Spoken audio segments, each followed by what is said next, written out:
Years ago in Fort Myers, I had to renew my license. I wear glasses, but I didn't have them anymore. One crazy night, I took a wide left turn. They were on my dash. I slid across and bounced right out the passenger window. Glasses gone. So I'm at the DMV, and I told the girl that I didn't have my glasses.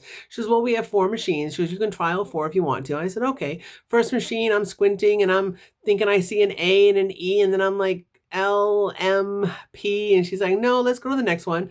Next one, I do the same thing. I finish. She's like, no, let's go to the third one. She goes, again, they're all different, so you never know. So it's kind of like she's giving me hope. So I'm squinting and I'm naming letters. I finish, and she's like, no. She goes, okay, let's go to the fourth one. She goes, but this is the last one. I said, okay. So I'm squinting and I'm confidently naming letters, and I finish, and I look at her, and she's got this grin on her face. And I said, what? And she says, Miss, that machine was numbers.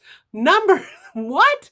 I said, why didn't you tell me? At that point, I realized from the first machine, she knew I couldn't see shit. The last 3 machines were purely for her own entertainment and probably to tell her coworkers about later on. So I'm thinking to myself, I am not above bribing a state employee. So I look at her and I'm like, so is cash an available option? She's slowly shaking her head as she's sliding my paperwork under the window. She leans over and smiles and says, have a nice day.